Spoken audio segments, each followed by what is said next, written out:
The Flash issue 800. There's 5 stories, so we'll go through creators as we hit them. But obviously, the first story is the Jeremy Adams stuff. This is kind of his little finale, which is kind of standalone on its own as well. So even for you, you probably didn't feel like this. I honestly, I didn't read this issue because I assumed, like these issues always are, that it was 80% the end of the run, and then like here's like a few little like 3 or 4 page stories, like most of these have been in the past. Nah, not really. Okay. Well, like the writer, kind of on me, I guess. Like Jeremy Adams does write the first issue, the first story, but the first story, it's relatively standalone in what it's doing. Like you could have put that in any special Flash issue. Honestly, I was pleasantly surprised overall with this issue because sometimes these can feel like a collection of shorts that are just kind of fluffy. There is 1 or 2 that are a little fluffy, but I would say that I quite like 3 out of the 5 stories, and importantly, one of the ones that I quite liked was the new writer. There was the new team. Cy Spurrier, right? Cy Spurrier for the new run. So, no, I was feeling quite good about this by the time I wrapped up with it. They're not all amazing, but the quality, and I think part of what maybe helped here is that it's only 50 pages with 5 stories as opposed to 100 pages with like 10. Like I do that probably does help. I do think that helps. So yeah, the first story is Jeremy Adams, Fernando Persarin, and it's a fun little standalone thing actually, where it's a bunch of C-list and D-list villains sitting around, talking about going to different cities, and you know, one's like, oh, you don't go to Metropolis because of this, and you don't go to Gotham because that Batman's crazy, and someone is like, oh yeah, but like, you know, Central City's quite cushy, you can go and rob a bank there. And then like one of them's like, what, are you crazy? The Joker went there once, and like, you know, they tried to release his Joker gas, and like the Flash got him like before anything happened. And then there's like a funny little joke with Condiment King where he tried to rob a bank in Central City, and I'll just read out what Condiment King says in this one panel. Let us catch up to the scenario. I'm robbing this bank and all of its cheese. And then he gets swished out of the bank and ends up in a desert somewhere. And apparently took him a year to get home. So that's kind of brutal. Jeez. It just got a long time to travel home, that's all. Yeah, but like abandoned in the desert? I assume he's near the touristy parts where he can... If that was the case, he'd get a flight. Maybe he can't get a flight, I don't know. He's a criminal. Well, he's got a passport with him, I suppose. No passport, yeah. There's a lot of red tape to get through. Yeah. Hey, just imagine him sat in the embassy. As far as punishments go for robbing a bank, like, this doesn't seem that bad. Years in prison versus I don't know. At least that's actually like mandated and regulated, not just. It's meant to be a desert. It's meant to be a fun little joke. Stop picking at it. No, it's a very harsh punishment. I think that this is the Flash. Wait, which Flash is it in this? Is it still Wally? It doesn't. It's Wally in the run. It doesn't specify which Flash they're telling the story about, though. Oh, okay. So unknown. They do mention Wally's kids though, and how they're a nightmare, and how Thunderheart, which is Iray's superhero name now, like she might just give you a wedgie when she's done punching you at super speed, just because it makes her laugh. So you know, she's a kid. But anyway, yeah. So, and there's a whole bit where Wally chased down Mordru because he stole a lollipop from someone, and he chased Mordru to the end of the universe just to get this lollipop back. It's all very lighthearted and got kind of a tongue-in-cheek kind of vibe to it. So, you don't want to take any of it too seriously. But it's all building up, though, to this criminal who's like, I robbed a bank in Central City today. And the rest of them start freaking out, and then the doorbell goes, and it's just Wally standing there. And that's the end of the story. Like, it's basically just a fun little kind of like, you know, what the villains think of the Flashes and how dangerous Central City is, and how in some ways it's scarier to go there than it is Metropolis or Gotham, because the speedsters are actually like impossible to deal with, unless you're, you know, either a speedster yourself or, and they mention the rogues, but like, they're just crazy. Like, there's a reason why they're a bunch of losers, because they're not smart enough to get away from the speedsters. So yeah, I thought it was a fun little story. I admittedly, I was expecting some kind of like, you know, full stop, some, you know, like a final punctuation on his run. Instead, it was kind of just a standalone little thing. They referenced the family, so, you know, it still feels like it fits, but It definitely works for just if you just picked this up and haven't been reading the run. The second story is the Mark Waid story with Todd Nuck on art. Todd Nuck just did the Stargirl mini with Johns. Yes. So that's where I know the artist from. But this is an Impulse story where, again, it's very lighthearted. It's got a lot of fun Flash vibes in it, where Mirror Master's trapped Wally and Max Mercury in a mirror dimension, and they're relying on Impulse to run around and get the mirror gun back so that he can let them out. But then he breaks it. But it's mostly just kind of like the dialogue and the back and forth, where basically Wally's getting really frustrated and yelling at him because Bart just keeps running off before he finishes sentences or getting instructions properly. And the ultimate thing at the end is that Wally's like, you know what, Max, you put up with him all the time. I have so much respect for you right now. So it's just kind of a nice little primer on the type of personality that Bart has and how the rest of them have to deal with him. And obviously he does save the day ultimately in the end. And even at the end, Wally, when he says thank you, he looks really annoyed about it because it's been a nightmare putting up with him. I can imagine, yeah. Yeah. So I really enjoyed it. Again, this was a really good little standalone story that I felt it had enough of a hook to what the story was that it didn't just feel like fluff. Whereas I do think the middle two that are coming up next, which is the Williamson story,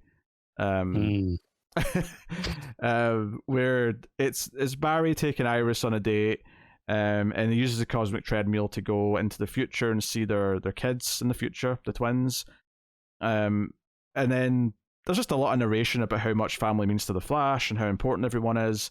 It turns out that it's Wally talking about Barry to Linda because they're babysitting, well, not babysitting because they're kids, but you know what I mean, like they're at home with the kids, and then Barry and Iris come back at the end and they just kind of all hug, and that's basically all it is. It's perfectly fine, but it kind of falls into that trappings that a lot of these stories do in these specials, where it's less of a story and more just here's the characters talking about like what makes them nice. So here's 8 to 10 pages of just, this is the Flash family and we all love each other very much. Here's some sentimental stuff. So yeah, which is usually what most of the things in these specials are. Most of them, yeah. But to be fair, I really like the first two stories, so I think this one, because it was the first one that felt like this, it wasn't too bad. But it definitely stuck out to me as being, that's what this is. And then the fourth story, which is the Jeff Johns one, like it kind of falls into the same sort of thing, but except for the Flash family, it's more about Zoom. So it's just kind of re-establishing who Zoom is, what his motives are, how he became Zoom, how he wants to make Wally a better Flash, talking about how his father was a murderer and all that. And that's basically all it is. It's just kind of him reiterating all this. So again, I kind of felt like it didn't really have a story as much as it was just Jeff Johns reminding everyone, hey, this is the Reverse Flash I made. This is his shtick. So it was a wiki entry with art. It kind of was. This one kind of was. It does, however, though, have was it Scott Collins, I want to say? I think go back to the credits page. That's a classic Jeff Johns Flash artist. It was one of Jeff Johns' like Flash artists on it. Yeah, Scott Collins, I was right.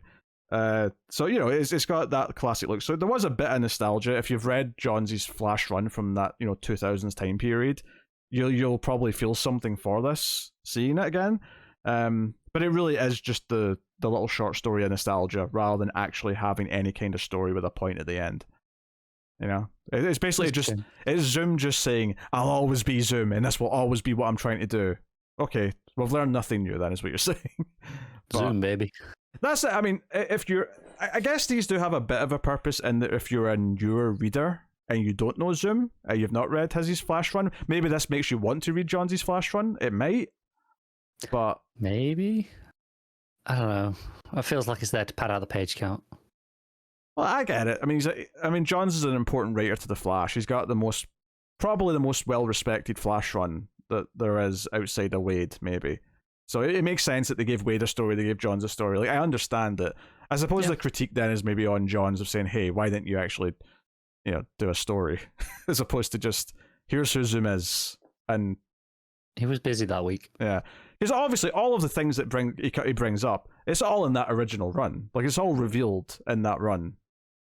Yeah, makes sense. So, but that leads us to the final story, which is the Cy Spurrier story.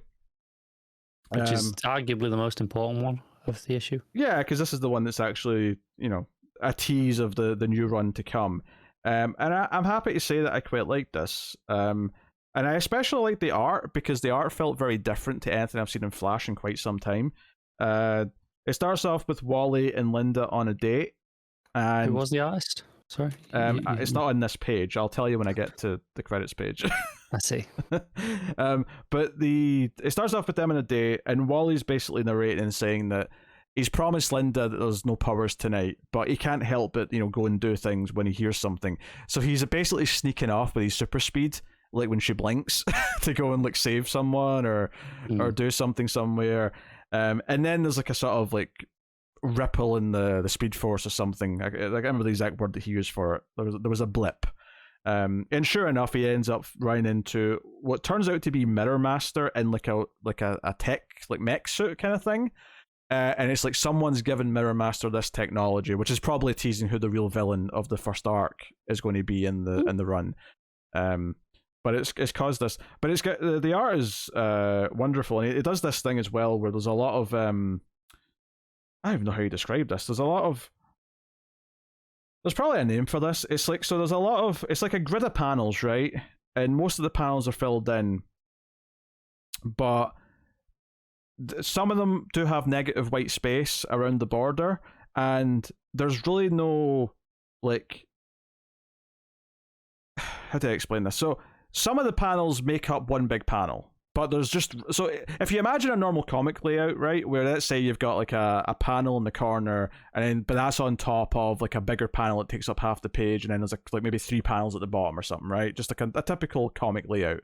Yep. It's kind of like it's still got that layout, but everything takes place in this very specific grid, which has got 4x4 in the middle, but there's kind of like half panels all around the edge as well. I get it. So it's a full image split up into gridded panels anyway. Yeah, it's like fractured. Yeah, I've seen that before. Yeah, and a lot of the books like that. And effectively, there's a page where Wally's running, and it does that classic comic book thing where it looks almost 3D because he's going on top of the break lines of the panels. He's kind of on top of it, so it goes out of the panel. Yeah, so he's kind of popping through it. So it's very, very good. Like, but I think the thing I really liked though was the facial expressions, and like, just Wally and Linda sitting at the table for their date. It's just an art style that I've not seen on Flash in quite some time. It's got almost I don't want to say Farnese, but it's definitely kind of like leaning towards that direction. But yeah, so. No, we hear a voice talking to Mirror Master at the end, and saying, like, all these, basically Mirror Master stole a lot of energy from the Speed Force with this suit, but he's failed to do anything here. But the voice says, Mr. McCulloch, before the criminal Wally West returns to torment you further, there's still so much to do. So whoever this is thinks Wally's a bad guy, or at least from their perspective, they think Wally West is a criminal. So probably someone who's upset that he's messed about with time or something. Possibly. I mean, wouldn't be the first time. I would expect that's probably the case. But yeah, I think, at the end of the issue as well, Wally comes back and he thinks he's gotten away and gotten back in time before she'll notice, which I do have to critique a little bit, because there's a couple of moments when he's fighting Mirror Master where he says things to him, which says to me that at least some time is passing whilst he's fighting Mirror Master. It's not all in the blink of an eye. So yeah, that doesn't quite work. But when he gets back though, and he lands in the restaurant, he thinks he's gotten away with it, but Linda sort of looks over and like, there's just chairs all over the place and stuff. Like, the force of him coming back in is just like completely wrecked the place. And so it's teasing that he's going to deal with maybe like the marital kind of struggles of like someone living with a speedster and like what that means, because she's not like even mad at him or disappointed. She's just not surprised that he kind of like went against his word and went and used his powers anyway. So it feels like this is something they're going to be tackling within the book. So I mean, as a mission statement of an issue to say, hey, Like, we're going to be dealing with this part of his personal life. The marriage is important. The kids probably are too. But so it's teasing his villain, it's teasing the art style, and it's saying, hey, we're going to be talking about his marriage. Like, I think it does a good job of setting up what the book's going to be. Yeah, and the art on this was Mike Diodato Jr. Oh, okay. So I've seen, again, another poach from a lot of Marvel work. What's the closest DC artist I can think of? It's like heavy dark shadows, right? Yeah, heavy dark shadows with like... Maybe I would say... closest I can think of is Perkins. Yeah, it's a little... It's kind of like Perkins meets a Fornes, because it's got like dark shadows, but it's also got kind of flat faces. They're very expressive though, but they're kind of flat as well at the same time, in a good way. Like, it looks really good. It's got a really specific style to it, which is good. I'm excited. So I hope Diodato Jr. is doing a lot of the art. So I would say I thought the first two stories were great little standalone stories about how the villains see the Flash, and then about Impulse. And then the last story I thought was a really good tease of what this new run is going to be. And and I was sorry to see Adams go, but this tease has made me kind of excited for the new run, which I guess mission accomplished. And the other two stories aren't bad. Like, they're perfectly fine, and they fill that void. I think I'd be more frustrated with them if this was like twice the length and there was like another 5 of them.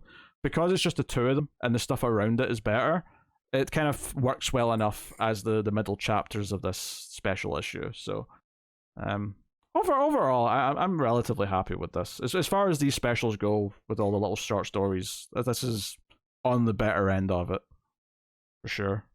It's good to know. If I'd realized it was more a special as opposed to the ending of I was very much under the impression it was the end of the Adams run, and then here's a few extra little backups on top. Yeah, I mean, most of his story beats did wrap up in the last issue, so it's not that surprising, I guess, in the grand scheme of things. I hope that Wonder Woman's kind of similar, because I've not been reading that run, but I do plan on reading issue 800 because it's setting up the new run, and it's setting up whatever. So yes, hopefully that must be coming this month as well, right? I'm sure it is. Yeah. So these are weird ones to rate, but I'd probably throw it an 8 overall. I think how excited that last story had me for the feel of what the new run's going to be, and the tone that it had, and it's so different from what Flash has been up until recently, that I think it's a success story of an issue, with some other fun one-offs as well as a bonus, and some okay things in the middle.